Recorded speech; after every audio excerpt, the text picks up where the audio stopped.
I'm a product of the public schools in Los Angeles. Uh, we, I grew up in Echo Park and Silver Lake, and then went to the public schools there, and then went to UCLA and got my JD at UCLA. So I'm not really a formal doctor. I got a Juris Doctor, but I don't think that counts. But thank you anyway for the introduction. And thank you to Michelle and Ruben for the warm welcome. Uh,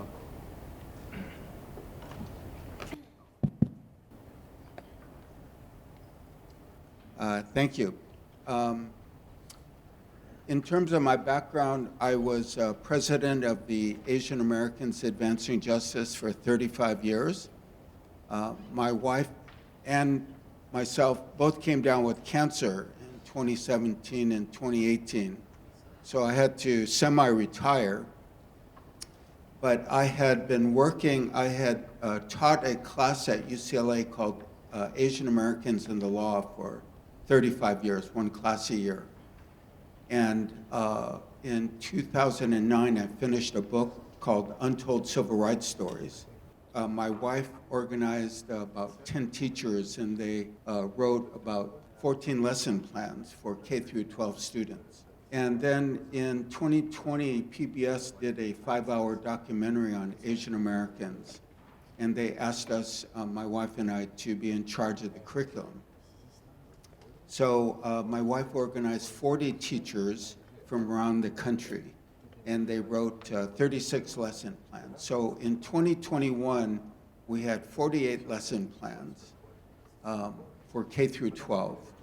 And then people told us, unless we promote it, it's going to sit on somebody's shelf. So we started promoting it, and now we've trained over 5,000 educators around the United States. We have over 70 lesson plans. We're constantly developing new lesson plans. And thankfully, Michelle asked us to present on the Asian ethnic studies on May 7th. So we'll be doing that on May 7th. Learning about Asian American and Pacific Islander history has been eye-opening to me, even though I've been immersed in the Asian American communities. And sometimes people ask, well, how do you relate to Asian American immigrants? And I tell a story about how I actually was working on a civil rights case in the South, in North Carolina, where 5 black and white activists were shot and killed. And I went to a restaurant, and I was wondering, will I be served? This is in 1980.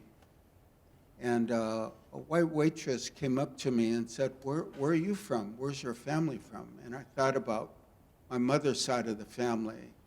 And I said, well, my great-grandfather came over to mine in the mines. My grandfather was a Chinese herbalist in Oakland. My mom was born in Stockton. She was a teacher and then became a actress, actually. She spells her name Quo if you want to look at her in Google. And then the waitress looked at me and said, and how do you like your new country? So I guess 4 generations didn't quite make it. But my sons, who were both born in Kaiser Sunset, will probably be asked that question sometime in their lives. How do you like your new country? So I relate. I relate to immigrants. I relate, growing up in Los Angeles, I relate to blacks, Latinx, and others. And also, the first organization I joined in junior high school was the Jewish Community Center. And I think we all are very sympathetic to what is happening in the Middle East today. If I could look at the,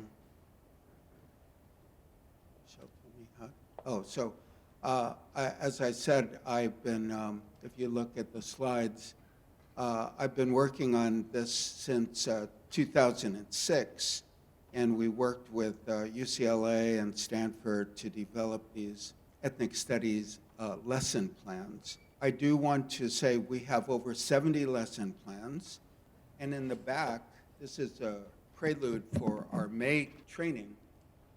We wrote a comic book, a graphic novel. This is volume 1. So it's chronological. It goes from the 1700s to the mid-1800s. So if you sign up for our newsletter before 11 o'clock today, you will get a free comic book. And the comic book is aimed at 6th graders, but elementary school, middle school, and even high school, even adults say they really love the comic book. We are going to release this in, I believe it's February 24, and our publisher is going to distribute about 40,000 of these around the country, but you will get a free copy. So just sign up in the back. Kristen, wave, please. So she's going to provide this for you.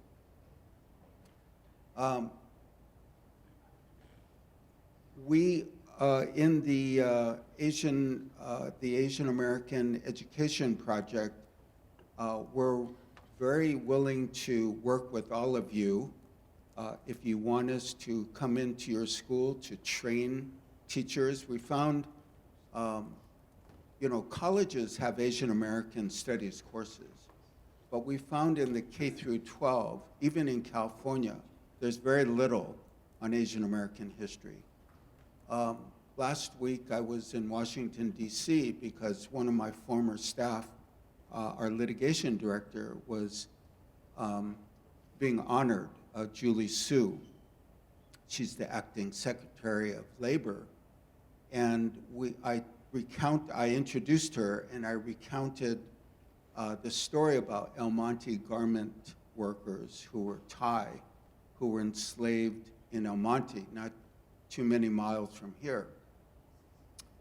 And I told the crowd, a few hundred people, that we're trying to tell this story throughout the United States. And very few schools or very few communities know that story. So we have a lot of work to do to get this, to get our stories out. So we're happy to work with you. In the LA Unified School District, we wrote a whole semester course on Asian American and Pacific Islander studies. But we also, we've been around the country. There was a testimonial from New Jersey, and they really liked that we train teachers on how to integrate Asian American history into the regular curriculum as well. So we can work with you to develop separate courses, but we can also work with teachers on how to integrate our history, even in math, in culture classes, art classes, obviously history and social studies.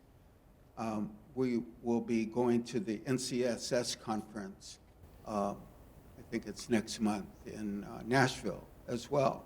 So anyway, we will be happy to work with you, and we would love that. Why our work matters, I think you know. If you look at the very top, the Asian American and Pacific Islander percentage of the population in California is over 17% and growing. Obviously, Hawaii has the largest percentage of Asian Americans, over 50%. But California leads the country in the size of the Asian American community. But you could see Washington. I was surprised that Nevada is up there. And even states like Georgia have the fastest growing Asian population in the country. So we're happy to share that information with you. Why our work matters, we think that not only is the Asian American population one of the fastest growing population groups in the United States, over 23 million people, but we feel very strongly that Asian American history is intertwined with everybody's history in the United States. And so you don't really understand US history unless you understand Asian American history. Just like you don't understand US history without understanding Black history and Latinx history, and particularly Native American history. You just don't understand American history. So there's particular contributions, particular moments in our history that we want people to understand. We also, in the model minority curriculum of the state, one of our lesson plans on the model minority is also included. So we've tried to incorporate our lessons into the overall model curriculum. You're all here today because of the importance of ethnic studies, and we feel that ethnic studies is critical because each of our histories is integral to the history of our country. But today I want to take the next 40 minutes to talk about a particular characteristic of ethnic studies, something that you might overlook in presenting ethnic studies. We feel that inter-ethnic and intra-ethnic collaboration and impact is equally important to ethnic studies as the particular histories of each group. And as I said, we're going to present the May Asian American and Pacific Islander history. So I'm not ignoring that, just like I'm not ignoring the Black history, Latinx history, Native American history. But it's very important for us to understand, especially in the world today, I'm sure you all agree, is that how our group's own history is intertwined with those histories of other racial and ethnic groups. It is easy for us to teach ethnic histories as a siloed history. And I would argue that our histories intersect both through deliberate acts of cross-racial unity and also inter-ethnic solidarity, even without the intentional, deliberate acts of solidarity. So this is what I was saying, that sometimes you can be intentional, but sometimes the futures intersect regardless of intent. We have about 12 trainers throughout the country. We have 5 curriculum developers in the country. And when I train our trainers, these are trainers who train teachers, groups anywhere from 10 to 750 in Las Vegas. In June, we had 2 sessions with about 750 teachers. I asked them, who was the first non-Chinese to stand up for the Chinese immigrants in the late 1800s, when Asians, particularly Chinese, were focused on blame for the Depression of 1873, blame for unemployment. There was increasing violence against Chinese throughout the United States. My great-grandfather may have been killed in one of the massacres that occurred in that time period. And I said, it was Frederick Douglass. In 1869, he launched a campaign to call for a composite nation in the United States of America. He was asked, do you favor immigration of Chinese? And he said, yes. Do you favor that they could become US citizens? He said, yes. Do you favor that they be able to vote and become fully Americanized? He said, yes. This was a former slave, an articulate spokesperson for equality in the United States, speaking out for Chinese when the Democratic Party and the Republican Party were dead set against Chinese immigration. dead set against Chinese being able to remain in the United States. That was Frederick Douglass, 1869. And then in World War II, when 120,000 Japanese Americans, most of whom were U.S. citizens, were incarcerated because of the attack by Japan on the United States. They were incarcerated, but other Asian groups did not come to the defense of Japanese Americans very readily. There may have been a few voices, but the large parts of the communities were not supportive of Japanese Americans. Who was supportive? It was Black Americans. The NAACP, in some of their newspapers, some of their comments, spoke very eloquently against the incarceration of Japanese Americans. They said that the incarceration was a threat to the liberation of blacks as well as Japanese. The leaders included people from the NAACP, the Chicago Defender, all opposed the incarceration of Japanese Americans. That was in 1942. They said, it is significant that Southern senators and congressmen are among the most rabidly anti-Japanese. For if Asiatic Americans can be reduced to bondage, deprived of citizenship and of property, the same thing can be done to Afro-Americans and to Jews. So he spoke eloquently, this is Harry Paxton Howard, against the incarceration of Japanese Americans. And then Martin Luther King came out in 1967 against the war in Vietnam, saying that we have a vested interest, not in the money that is coming out of Asia, Africa, and South America, but for people in those countries, that we should not attack them. We should be at peace with them and find ways to work with them. That was Martin Luther King in his opposition to the Vietnam War. A lot of Asian Americans were against the Vietnam War because so many Asians were being killed. But Martin Luther King came out forcefully, and that was one of the reasons, I believe, that he was assassinated a year later.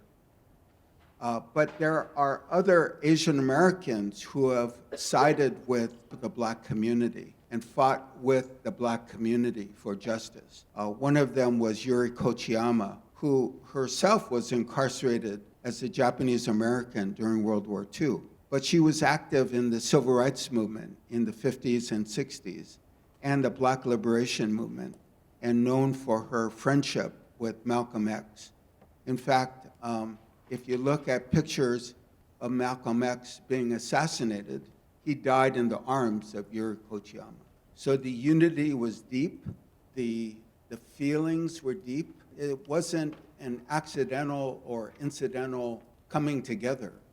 It was deliberate, it was intentional, it was powerful. And then there was Grace Lee Boggs. Grace was a PhD, but anti-Asian racism kept her from finding a teaching job. She worked with other Black leaders, mainly in Detroit.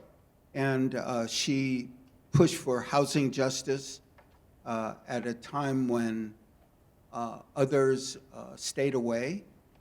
Angela Davis described her as someone who has made more contributions to the Black struggle than most Black people have.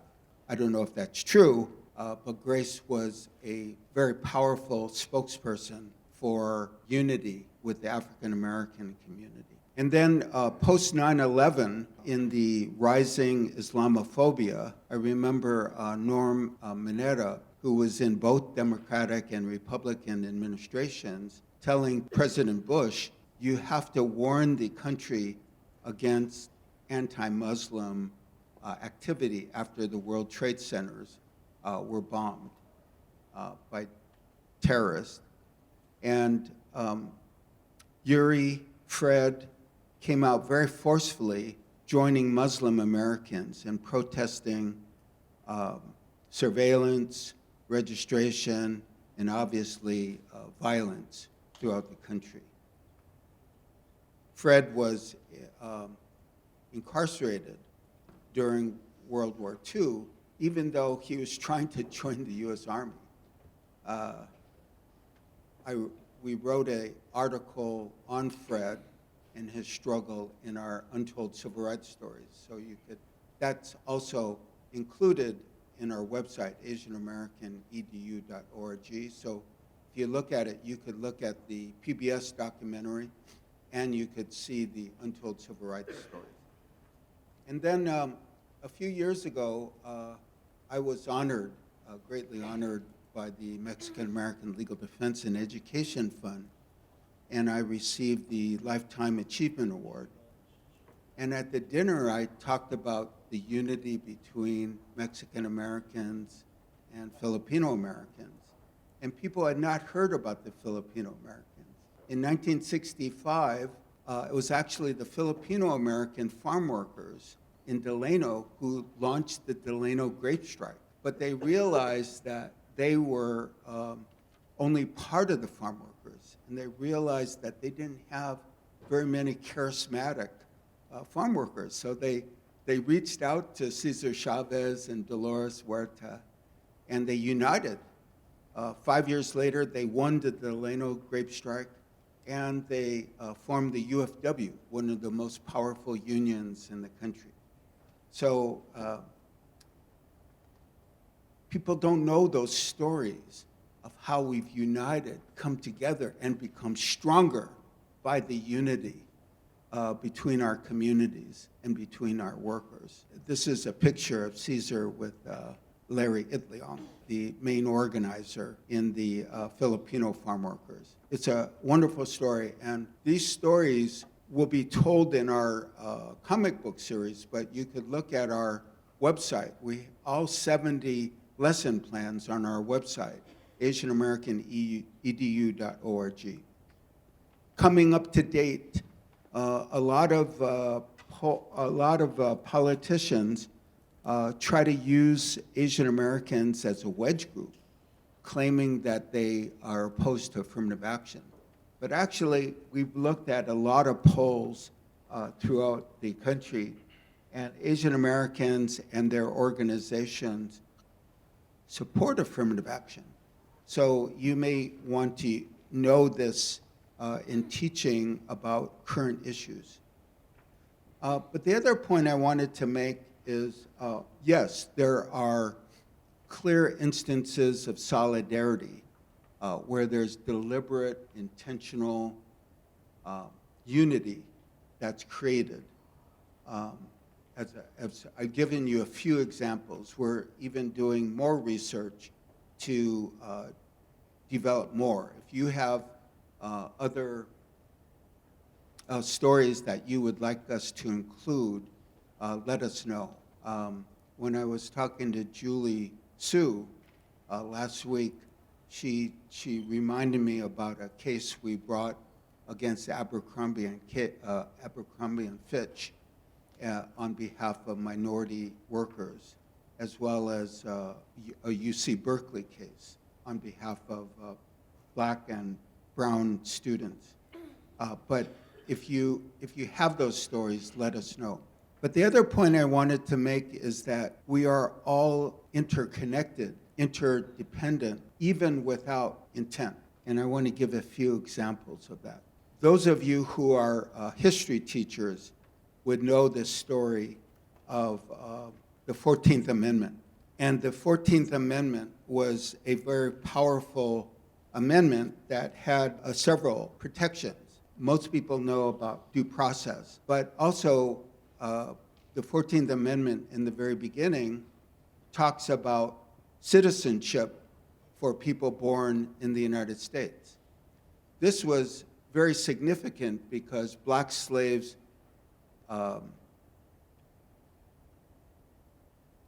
were most recently freed. The 14th Amendment was 1868. This was very important because can you imagine if Black slaves were liberated and they were not citizens? What kind of second-class citizenship would there be? In fact, if you really delve into history, one of the original solutions that President Lincoln had to the release of and liberation of Black Americans was to send them back to Africa. They weren't US citizens. So the 14th Amendment was tremendously important for a number of reasons, 1868. But Wong Kim Ark, as I mentioned, the animosity towards Chinese Americans was very deep, very, very deep. And so Wong Kim Ark was a Chinese American who was born in the United States, and then he left the United States to visit some relatives in China. And then on the way back, they stopped him and said, "You can't come back. We have the Chinese Exclusion Act in 1882, so Chinese cannot immigrate anymore, and you're Chinese." But he was born in the United States. And in 1898, the Wong Kim Ark law case was settled, and Wong Kim Ark was a citizen of the United States. So that case was the case that established birthright citizenship. So hundreds of thousands of Asians, hundreds of thousands of Latinx have used that case to say, we were born in the United States. We're American citizens. So even without the intention of the 14th Amendment being directed towards Asian Americans, it has had a very significant impact. The citizenship clause in the 14th Amendment has now helped all Americans. It has not just helped Black Americans. It has helped all Americans. The immigration history of Asian Americans is very interesting because Asians were called upon to work the railroads, called upon to work the farms. In California, we're all from California, the central part of California was all swamplands. It was the Chinese and Asian workers who cleared those swamplands along with Mexican-American workers. But the immigration patterns were very distinct. Chinese were brought in as workers, competing with Black workers, Native American workers, but then the country turned against them. So in 1882, the Chinese Exclusion Act was passed. There were parties, political parties in California whose number one objective was to get rid of the Chinese. The Working Man's Party in California, their number one objective was to get rid of the Chinese. So the immigration laws followed. 1882, it was supposed to be 10 years, but it was extended and extended and extended, and then applied to all Asian groups, so that by the early 1900s, you had the Asiatic barred zone, so no Asians from any countries in Asia could come into the United States. So the Asians were excluded or severely restricted between 1882 and 1943. The law, the Chinese exclusion law, was actually changed in World War II because China was supposedly an ally of the United States. But what they did was they made it that the Asians were part of the quota systems. So because the Asians had been killed, massacred, kicked out, there were fewer Asians. So I remember the national quota for Chinese coming from all of China was 100 a year. From some of the other Asian countries, it may have been 50 a year. So in 1965, though, the civil rights movement helped to inspire the change in the Immigration and Nationality Act. That was in 1965, implemented in 1968. The civil rights movement was the reason why that law was changed, why the immigration law was changed. I remember we used to celebrate the Martin Luther King birthday at the Asian Americans for Justice office. As I said, I was the president for 35 years, and we had maybe 115 staff. So we were the largest Asian American civil rights group in the country. But I remember having this press conference, and this Chinese reporter said, "Why should we celebrate this? What difference does that make to us?" And I said, "Brother, when did you come into the United States?" He said, 1970 something, my family came over. I said, "But for the civil rights movement, you wouldn't be here today. You wouldn't be here today. You would still be in your home country." And that's the legacy of the civil rights movement. In fact, we got a quote from the then Attorney General, Robert Kennedy. He said, "Everywhere else in our national life, we have eliminated discrimination based on one's place of birth. Yet this system is still the foundation of our immigration law." So the civil rights movement, which spread equality for all Americans, was actually the reason, was the basis for the immigration law change in 1965. I've read the legislative history of that time period. It's all about civil rights. It's all about civil rights, led by Black Americans. So Asian Americans owe their existence in the United States, the huge growth of Asian Americans. In 1970, the population of Asian Americans in the United States was about 1.4 million people. Why is it that today there's over 23 million? It was because of the change in the immigration law.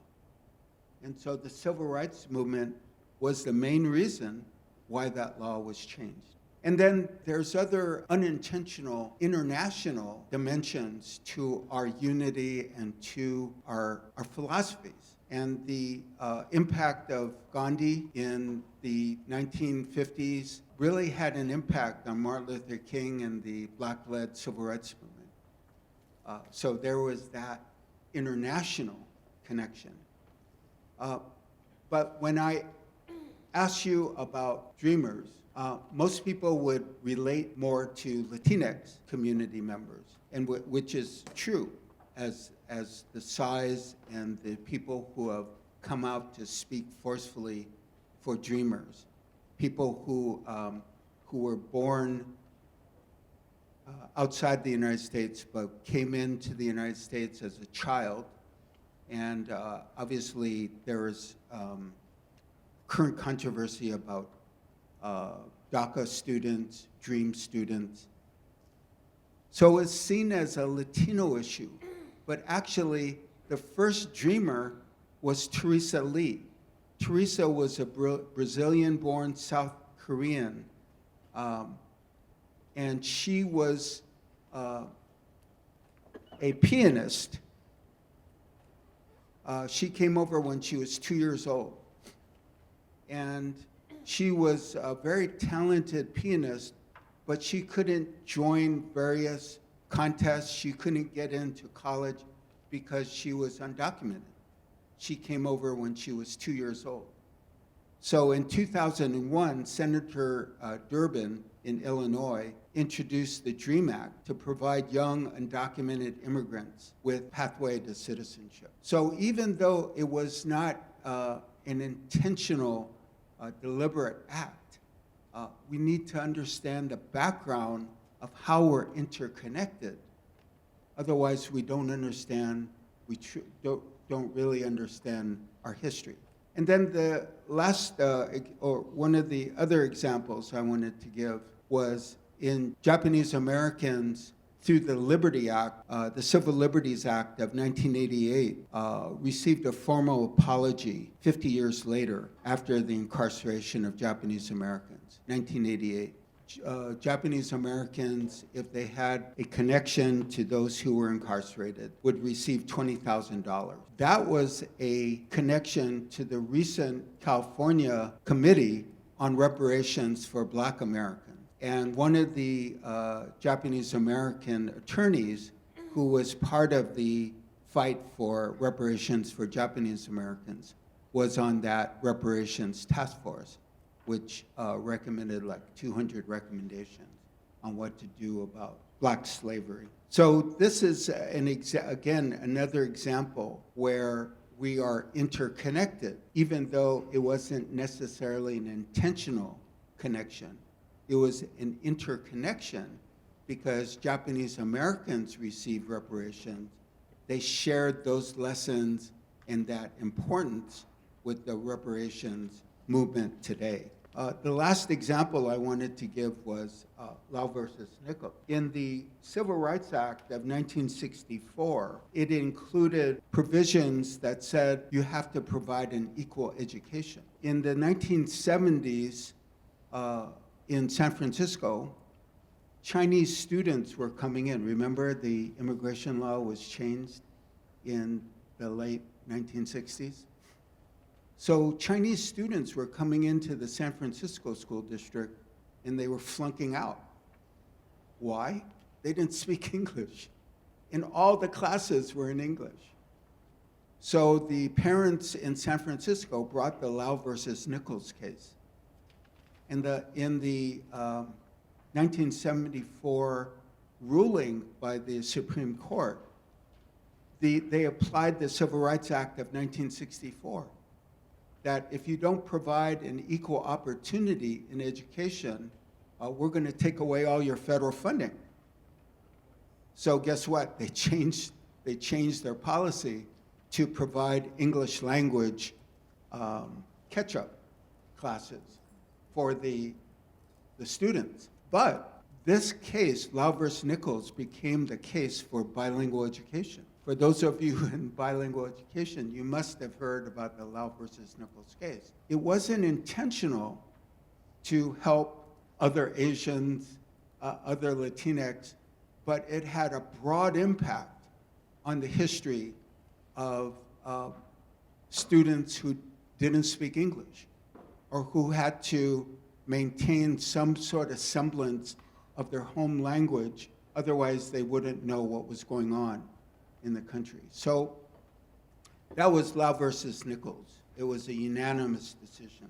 So I wanted to, again, stress that ethnic studies is terribly important because every group in our schools needs to have an identity and they need to know who they are, where they came from, what struggles, what contributions they've made. We are currently working, deepening some of our Filipino lessons. We have several, that, as I shared with you. But we're developing several new lessons on Filipino Americans, and one of them is on the role of Filipino nurses during the COVID epidemic. Did you know that in the United States, maybe 4 to 5% of the nurses are Filipina, but they took 25% of the casualties during the COVID epidemic? We want to talk about that, not in terms of the oppression of Filipino nurses, but the contributions of Filipino nurses, because they were saving your lives, they were saving my life, they weren't saving Filipino lives. So we're constantly developing these lesson plans, and I hope that out of this session, you will give me other examples that we will further develop. The other thing is, I hope in my talk today, there are some examples on the intra-ethnic unity and solidarity that you will make sure are incorporated into the lesson plans on ethnic studies. Silos are important. We need to know our histories. But the intra-ethnic solidarity and unity, especially in today's world, is perhaps even more important because we need to show how we're interconnected, how we've helped each other at times of crisis, in times of need. And I don't think most ethnic studies gets that. We're so anxious to tell people about our own histories. I went to, when I was in DC honoring Julie, I went to the African American Museum, the Native American Museum, the Holocaust Museum. I should have gone to the Latinx Museum, but Congress has blocked the funding for the Latinx Museum. But I would just say that we need to understand not just our own histories, but how we've been interconnected. So if you need help on it, we're willing to do training. If you need lesson plans that show the interconnection in the various struggles, we're happy to do that. When I was introducing Julie in the dinner last week, I gave the example of the El Monte Thai garment workers case. And in that case, people said, don't take that case because the employers would be let off without any penalty. The workers were all undocumented, so they'd be sent back to Thailand. And then they found out that we were approached by 22 Latinx workers who worked in the sweatshop in downtown LA, and we took on their case. People said, don't take that case because they speak different languages. They've never worked together. We took their case on. And in the year 2000, the Latino and Thai workers went to Sacramento and inspired the California legislature to pass the strongest anti-sweatshop laws in the United States. And that was a direct relationship to the unity between the Latinx and the Thai workers. It wouldn't have happened without that unity. So let me just conclude and see if there's any questions, because I wanted to make sure that you know we're there for you, both for the Asian lessons and for the intra-ethnic lessons that are about 10% of the lessons that we share in our over 70 lesson plans. And we're very proud of that. And we're developing more on that topic as I speak. So thank you very much.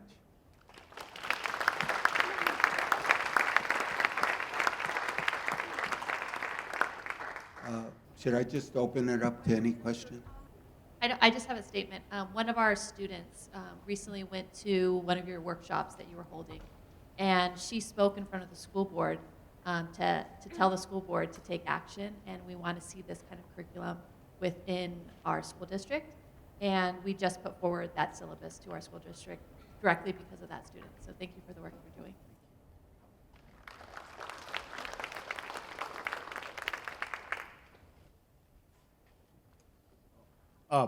I really appreciate your presentation, sir. One of the things that came to mind when you were talking about the intra-ethnic struggles, I was actually waiting on you to talk about the Red Guards and the Black Panther Party in the Bay Area. Of course, this is during the Cultural Revolution, and the first little seed money that the Panthers had, they bought big old boxes of Miles' Red Book and sold them. So I was really, I'm sure you're familiar, but I was waiting on that one, man. That was a great, excuse me, another great example. Thank you. There were a lot of, especially in Northern California, I was president of the Asian student group at UCLA when the National Guard invaded the campus. But in Northern California, there were a lot of struggles where the unity amongst Black, Latinx, and Asian students was very powerful, particularly when S.I. Hayakawa at San Francisco State was against them. So thank you. I just wanted to ask you, what was your impetus for kind of focusing on this aspect of ethnic studies? I'm just curious. Well, you mean On why? the inter-ethnic studies and the struggles of one group benefit and the victories for one group benefit the victories for others.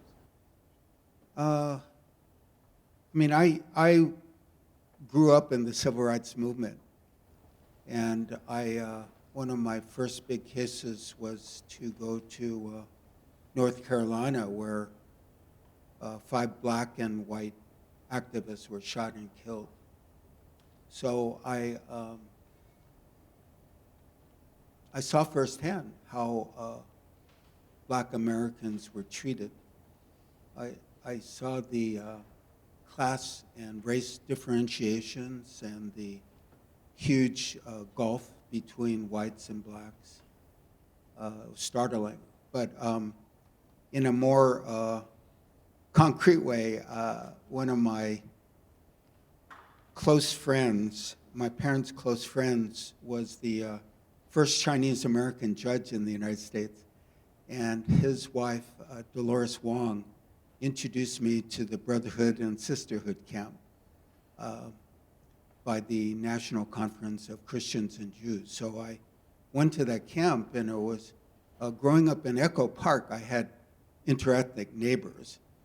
But that was the first time I actually got to know Latinx, Jews, black Americans, and started understanding who they really were, even though a lot of them were my neighbors in Echo Park.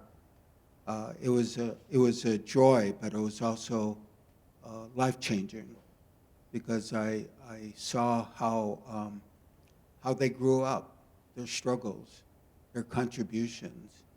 And I would just say we have a lot of struggles, but the contributions people have made are not really recognized oftentimes. And so that's another aspect of wanting to make sure that people really understood. My mother was an actress. She was probably the busiest Asian American actress in Hollywood in the 1970s. But she took the most joy in helping other people of color get into Hollywood. That was her biggest joy. And so I learned from those examples that we are interconnected, that one group really can't make it on its own, that it just doesn't make sense.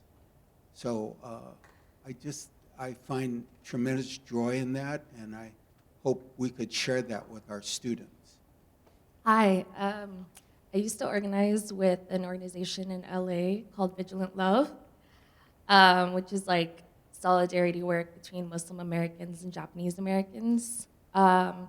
We were organizing around like the Muslim ban. We were working with like Stop LAPD Spying when like surveillance around like Muslim Americans was happening around that time too. We actually used to have meetings at the Asian Americans Advancing Justice office downtown. But there's just, so many like current day examples of organizing happening around like the same topics that are, still going on. So I just appreciate all of the history and examples that you provided us today. Thank you.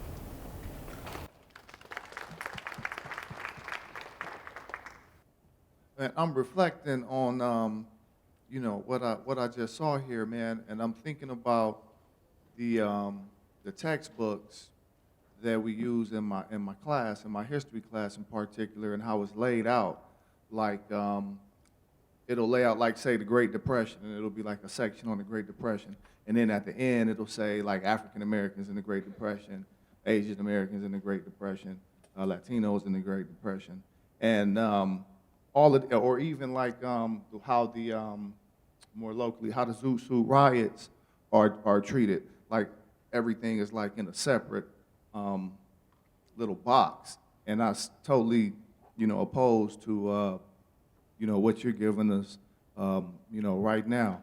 How do you recommend, of course, number one, by supporting your curriculum, but how should we address that? As teachers and administrators, we need to tell the stories. So I don't know exactly, what the text shows, but your stories that you will share with your students are probably more powerful than any textbook. So if you tell the story about how we struggled to survive during the Depression. I remember my mother growing up in Stockton said, she used to get 5 cents an hour to scrub floors. Tell those stories. They're powerful, powerful stories that we can tell our students. And being a student before myself, I know those stories will stay with students long after a book will.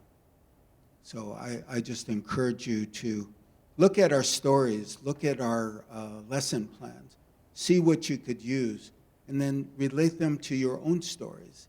I think that's the most powerful thing teachers can do. And again, we're not only doing this comic book, again, this is volume 1, we have volume 2 and volume 3 coming. But if you sign up for our newsletter, you get one free. So Kristen is back there, she's ready to give you, we brought 100 of them, so over 100 of them. So please, during the break, go over there and sign up for our newsletter, and there's no cost. So we're also developing a curriculum guide. One of our co-executive director heads the Asian Pacific Islander Daisy Center in San Diego State. And she's been a 1st grade teacher, a 4th grade teacher, and an 8th grade teacher. So she is helping us develop these new lesson plans, but you could get the volume 1 for free. Any last questions? Again, thank you very much. Thank you, Ruben. Thank you.